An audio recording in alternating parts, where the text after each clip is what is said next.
Jeg har lyst til at tage en snak omkring det her med at være i grupper og få noget for eksempel healing i grupper, fordi vi oplever, at folk er bange for at modtage healing i grupper, fordi hvad nu hvis jeg får et eller andet, noget energi fra de andre i grupperne, eller tager noget af deres ubalancer, eller fordi jeg kobler mig ind i den her gruppe. Og jeg synes, det er ret vigtigt at få snakket lidt om det, fordi det er ikke overhovedet sådan, jeg oplever, at det hænger sammen. Og jeg vil prøve at tune ind for at se, hvilken vinkel skal vi tage på det her. Og det er verdensmoderen, der træder ind, fordi at hun for det første er jo dyb fortaler for sit vandenergi, som er et stort gruppefelt. Vandenergien er det her rene felt, hvor din husstand kan placeres i, så du sørger for hele tiden at have et healet renset felt, og det sker ved, at hun hele tiden vitaliserer vandpartiklerne i luften, i jorden, ind i din fysiske krop, og det hele i det her rene felt. I skal tænke på derude, at vandenergifeltet ligger ind over, altså lyscirklen er i vandenergifeltet. Så enhver af vores gruppehealinger er i vandenergifeltet, og det i sig selv rydder op i energier. Det sørger for, at hvad der er din energi, den er hos dig, hvad der er din energi, er hos dig. Så selvom man bliver healet på gruppeniveau, så bliver man altså ikke infiltreret i de andres energier. På samme måde er det også inde i vandenergifeltet. Selvom du placerer din husstands energifelt i vandenergifeltet, så bliver det ikke viklet ind i alle de andre husstands energier. Så der er altså ikke nogen fare for at gå ind i en gruppehealing og deltage der, i forhold til om man skulle blive påvirket af de andre i gruppen, fordi det gør du ikke. Du gør det i hvert fald ikke i det her felt, hvor vandenergien den beskytter. Nu kan jeg kun tale ud fra vores arbejde. Og så kommer der det her spørgsmål ind, for eksempel i vores spirituelle vækstgruppe. Vi kører vores spirituelle vækst, som er en healing en gang om ugen, hvor vi hele tiden arbejder lidt med nogle forskellige problematikker og healer alle, der er i den her gruppe. Fjernhealer alle dem. Og det her spørgsmål, der kommer ind, det er, jamen, hvorfor kan jeg så mærke pludselig, at jeg bliver skidt tilpas, eller er det den spirituelle væksthealing, jeg lige har fået? Det kan vi godt få mails om, for eksempel. Så det spørgsmål vil verdensmoderen gerne, at vi dykker ind i. Og det første, hun gør, det er sådan helt at tage den der energi, om det kan være noget, altså den bekymring, jeg mærker noget sådan, den bekymring, kan det være noget her, og at jeg har modtaget en energi, der kan være ikke skadelig for mig, men eller der kan have gjort mig noget dårligt. Den energi, den vil hun gerne sådan lige tage ned til jorden. Og det er ligesom, hun fejrer alt det der væk til siden. Og så siger hun, du står i din lyssøjle, og en af de ting, som vi meget arbejder med i vores spirituelle vækst, det er jo blandt andet hele tiden hjælpe deltagerne med at centrere ind i din lyssøjle. Så længe du er i din lyssøjle, så alt det, der foregår i dit liv, inde i dig, alt det, der afspejler sig i din fysiske krop eller omkring dig, det afhænger af, hvad der foregår, hvad der er i din lyssøjle. Og så det har altså ikke noget med de andre i gruppen at gøre en gang til, vil hun gerne understrege. Og så er spørgsmålet, men kan det så have noget med healingen at gøre? Og der er det også sådan her, som udgangspunkt siger hun, jamen healing vrider og løsner i nogle forskellige dele, men det er for at åbne, så lyset kan komme igennem. Og med det tager man smutvejen. Hvis du ikke får healingen, så kan de her processer blive ved med at stå og knirke og knage og give ømhed i kroppen, eller hvad der nu udspiller sig. Men i det øjeblik, lyset trænger igennem, når healing kommer ind, så slipper det.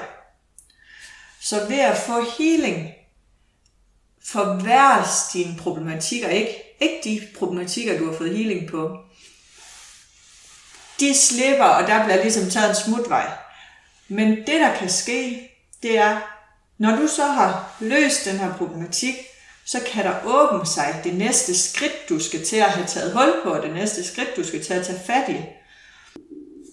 Det kan være, at du har gået og døjet lidt med halsen og hostet lidt og haft noget der.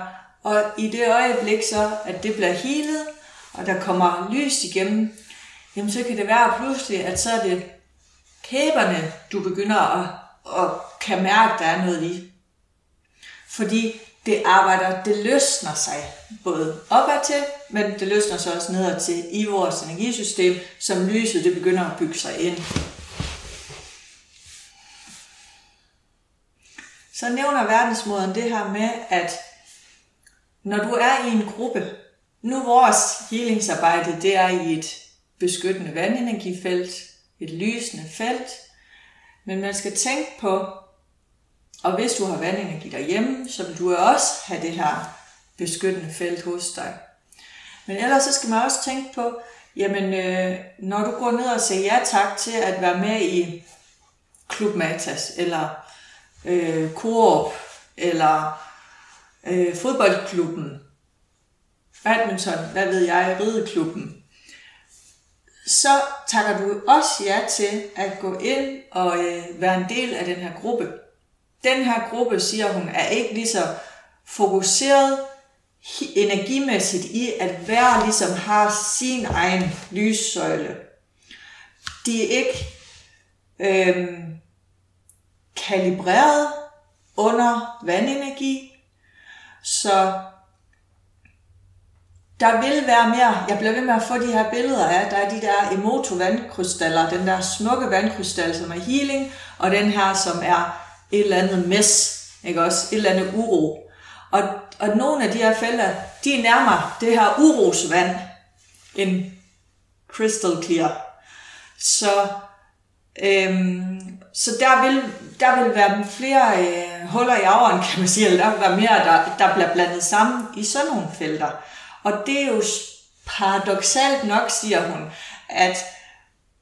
at vi er ikke så bange for, hvis vi kan få lidt rabat i skobutikken, at koble os ind som medlem der, frem for måske at gå ind og blive healet i en gruppe. Og der skal I altså tænke lidt anderledes, siger hun. Velsign dine produkter. Så går hun over i den her boldgade, fordi når du velsigner dine produkter, det du påfører dig af cremer og parfumer, det kommer ud af et gruppefelt, som du siger ja tak til, i det du sprøjter det på dig, eller balsamerer dig i det. Her opfordrer hun enhver til at tænke healingsmæssigt omkring det, du lukker ind, omkring det, du påfører dig. Fordi det kan godt, der laver du et bevidst ja, og når du skriver under til at være med i klubben et eller andet, laver du også et bevidst ja. Hun fremhæver til sidst sin creme og siger, grunden til, at jeg laver den her salve, som er 100% healet og renset, og er i lyscirkens vandenergi, det er netop for at prøve at lære folk det her med, at jo renere produkter vi tager ind, jo mere balanceret bliver vi i vores energifelt. Og det er uanset hvad det er. Jo renere madvarer du tager ind, jo mere balanceret bliver du i dit energifelt. Jo renere og balanceret vand du drikker, jo mere balanceret bliver du i dit energifelt. Og det er klart, at vi kan ikke gå alle sammen hele tiden og skal være nervøs for at gøre det ene, og skal være nervøs for at gøre det andet. Og det er derfor, at balance ind i din lyssøjle, ind i ro, ind og bevidst sige, der er kun mig i mit lys, så gør man faktisk også det, at man kobler sig ud af nogle af alle de her gruppefelter. Så hun vil gerne sige, altså give den her hjerteenergi ud og sige, så I skal ikke blive nervøs for det her, eller frygte det her, men send lige lidt healing, bare lige forestil jer, at I sender lys ud af jeres hænder og velsigner den creme, I måske bruger hver evig eneste dag. Og ellers tænk, hver gang du stiller dig ind i din lyssøjle, så begynder du også at koble dig fra nogle af alle de her udefrakommende energier. Så det hun ligesom afslutter med at sige her, det er, at der er styr på energierne i det healingsarbejde, der udgår fra lyscirklen.